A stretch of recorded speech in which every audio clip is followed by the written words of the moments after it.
Տերորդնի բոլորիդ, շնորհակալ ենք Ահարոն եղբայր ջան, Ժորժ ջան, ընդունելության համար։ Մենք ուրախ ենք, որ ձեր մեջ ենք, որովհետև մենք բոլորս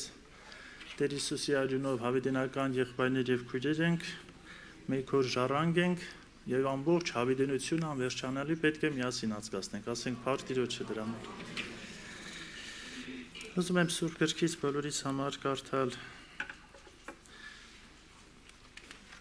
տեղեր եւ Տիրոջ շնորհքով մի փոքր կանդրադառնանք այդ մտքերի վրա։ Ժողովող գիրք 3-րդ գլուխ 11 համարը կընթերցեմ, Ժողովող գիրք 3-րդ գլուխ 11 համարը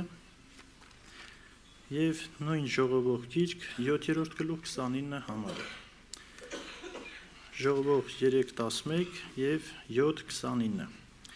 3:11-ում կարդում ենք հետեւյալը. Նա ամեն բան արել է վայելուչ իր ժամանակին, նաև հավիտենականությունը դրել է նրանց սրտումը, բայց այնպես, որ մարդը չի կարող ըմբռնել Աստծո արած գործը գլխից մինչև ծայրը։ Նա ամեն բան արել է վայելուչ իր ժամանակին, այսինքն Աստված ինչ որ արել է, վայելուչ արել եւ ամեն բան իր ժամանակին, եւ երկրորդ միտքը նա հավիտենականությունը դրել է նրանց սրտումը։ Հավիտենականությունը, թարգմանություն ունենք, գրված է հավիտենական կյանքի փափակ։ Ժողովող 7:29 կարդամ. Սակայն ահա սա գտել եմ, որ Աստված մարդիս ուղիղ է ստեղծել, բայց նրանք շատ հնարքներ են որոնել։ Աստված մարդուն ուղիղ է ստեղծել, բայց մարդը շատ հնարքներ ունեցեց։ Ուզում եմ մի փոքր անդրադառնալ այս մտքի վրա, որ Աստված մարդու սրտում հավիտենական կյանքի փափագ է դրել, եղբայրներ քույրեր։ Ցանկացած մարդ, այդ թվում թեև անհավատ մարդիկ, որպես ունենալով հավիտենական հոգիներ, իրենք լինելով հավիտենական հոգի, նրանց հոգաշխարում էլ այդ հավիտենական կյանքի փափագը կա։ Բայց որ մարդը մեղքերի անցանքների մեջ մեռած է, ինքը այդ ճշմարտությունը չի ճանաչում, մտածում է, որ այս ֆիզիկական կյանքն է, մահացավ, վերջացավ։ Մարդիկ, որ երբեմն իրանց հոգսերից, հիվանդություններից տրտված ուզում են մեռնել, դա մարմնի բաժնով են ուզում, որ մեռնեն, վերջանան։ Բայց նրանք խորը չեն գիտակցում, որ նրանք հավիտենական հոգիներ են։ Դրա համար Աստված Եդեմական պարտեզում, որ մարդուն ուղի էր ստեղծել, ինչ որ Աստված ստեղծել էր, գրված է, որ շատ բարի էր,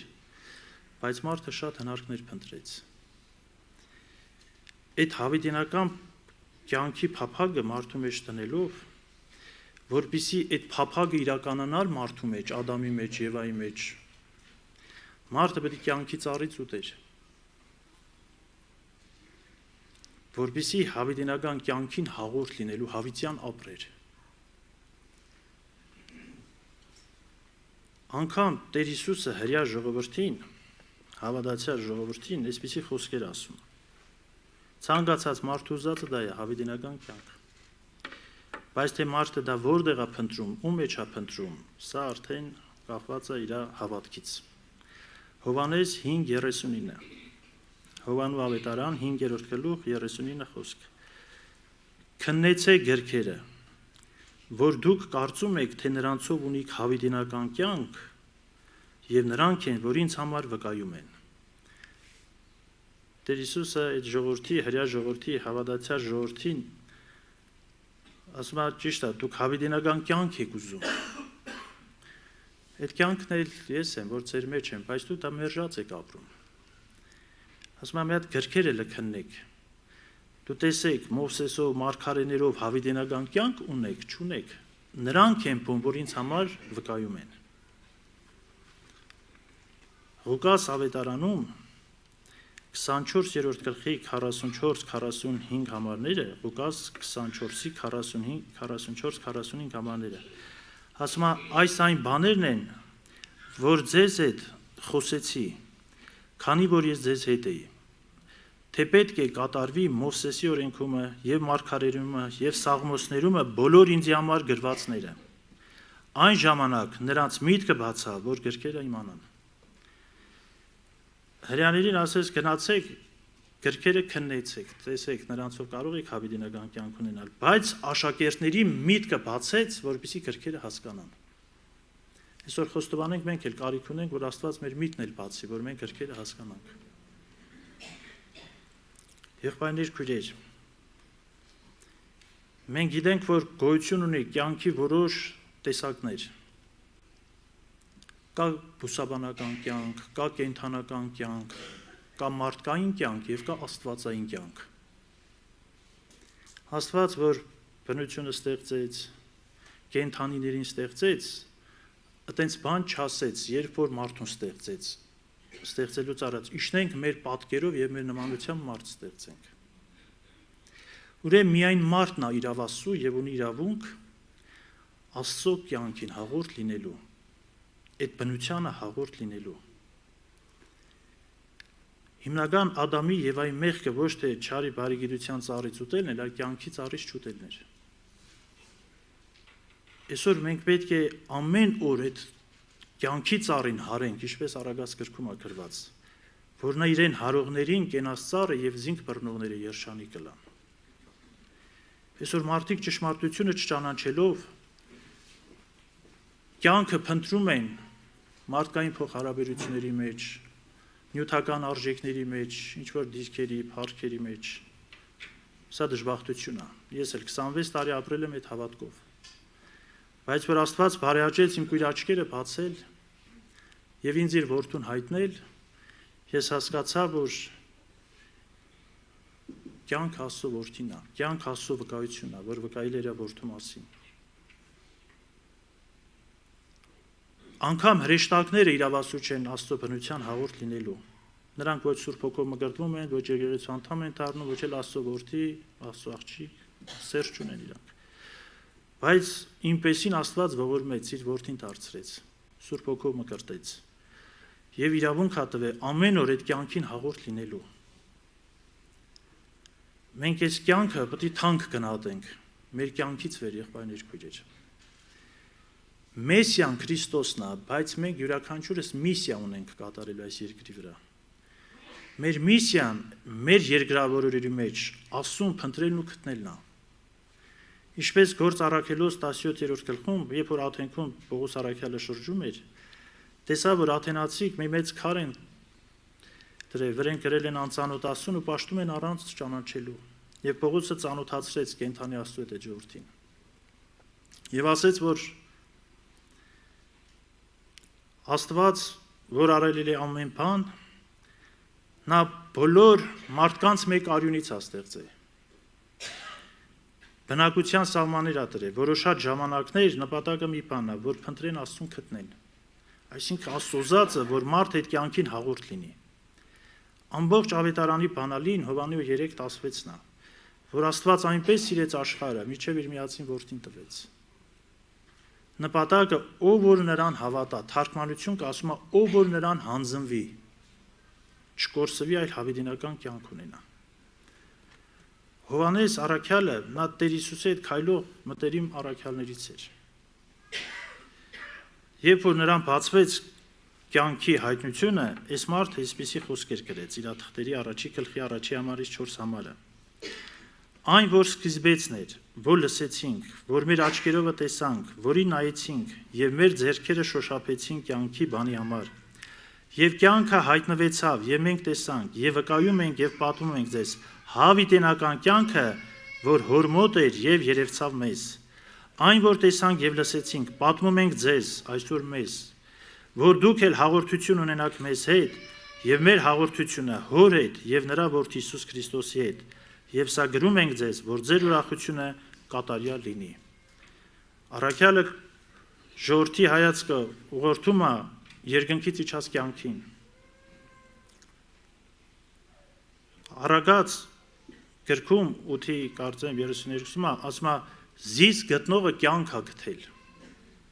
եւ Տերիցը շնորհք կստանա։ Եղբայրներ, քույրեր, մենք պետք է սրտանց հավատանք ավետարանին, հաստատ հավատանք ավետարանին։ Մեղավոր կինը, որ Հիսուսի ոտերի մոտ նստել էր, արցունքով թրջում էր, այդ յուղմանոցովոցում էր, համբյուրելով չէր, դա մազերով սրբում էր, նա էդի հենց այնպես չարեց։ Փարիսեցին նա շատ խիստ դեմ էր, որ այդ կինը մտել է իր տուն։ Բայց այս կնոջը ոչ մի բան չկարողացավ պահել Հիսուսին մոտիկանալու հարցում։ Նա իր աչքի տակ անգամ հաշվի առավ, որ իրան կարող է քարգոծեն, որպես մեղավոր կին։ Կարող է փարիսեցի Սիմոն իր տանից իր մազերը բռնի դուրս անի։ Հազար ու մի մոտեցում ինքը իր աչքի տակ առած կլներ, ես կարծում եմ։ Բայց նա ինչի գնաց միջև վերջ։ Նա այդ ոտերը, որ արցունքով թրջում էր, հենց այնպես չէր թրջում։ Նա որ այդ ոտերը համբյուրում էր, հենց այնպես չէր համբյուրում։ Որպես կնոջ մազերը իր փառքը, որ դրեց Հիսուսի ոտերի տակ, դա հենց այնպես չարեց։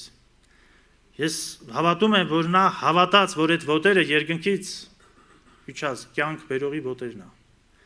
Որ այդ ոտերը պետք է մի օր խոցվի իր համար։ Այդ ոտերը պետք է խաչվի իր համար։ Դրա համար նա գնահատեց այդ ոտքերը երկրի վրա լինելը։ Նա գնահատեց երկնքից իջած կյանքը։ Այսօր Աստված ուզում է, որ ամեն մեկս միշտ նստենք Տիրոջ ոտերի մոտ։ Ինչպես օրինաց գրքում համար կա գրված։ Այդ ոտերի մոտ նստելով է, որ մենք սովորում ենք Հիսուս Քրիստոսից։ Մեր Սանդուր Սունդարսինգ եղբայրը, որը համարվել է Պողոս Առաքյալ 20-րդ դարի, նա այդպիսի գիրք ունի Քրիստոսի ոտքերի մոտ։ Նա իր շատ հայտնություններ առել է Հիսուսի ոտերի մոտ։ Մենք երկեցինք, աղոթենք ծնկների վրա։ Եթե մարդը չի ուզում Տիրոջ ոտերի մոտ իր ժամանակ անցկացնի, կյանք իրան չի հայտնվի։ Փարիսեցի Սիմոնը ընդունեց Տիրոջ իր տան մեջ, բայց նա Հիսուսի ոտերի մոտ չընտրեց, բայց այս կինը ընտրեց։ Այսօր մեր հերթն է, որ մենք եթե ընտրել ենք, ամուր պահենք այս ընտրությունը, եթե ոչ, մեր ուխտը նորոգենք։ Դրա համար Ելից գրքում, օրինաց գրքում, ներողություն,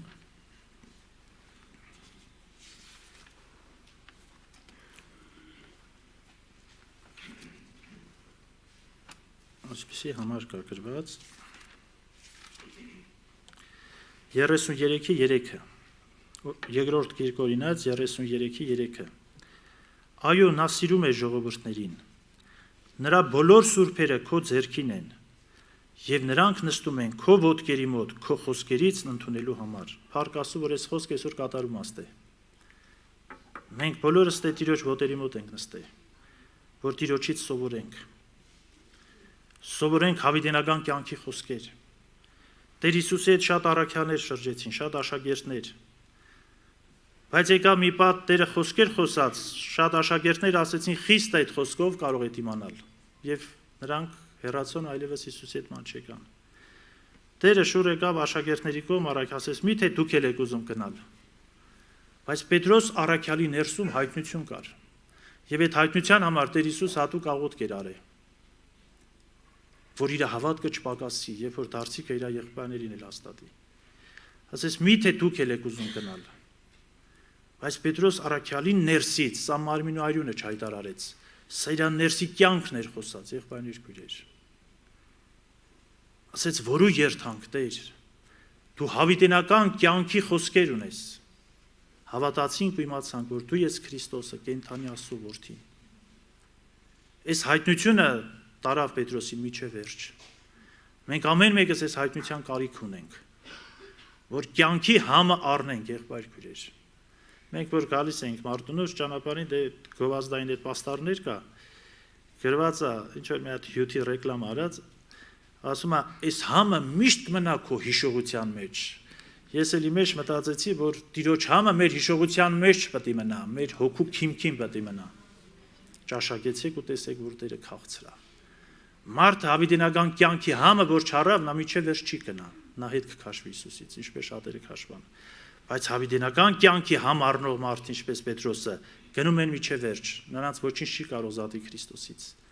Դրա համար ես էլ ձեզ հետ միասին բոլորս այս կյանքի համ ամեն օր առնենք իր խոսքի միջոցով, աղոթքի միջոցով, իր տուն գալու միջոցով, սուրբերի հետ հաղորդ լինելու միջոցով, որովհետև այո, նա ամեն բան արել է վայելուչ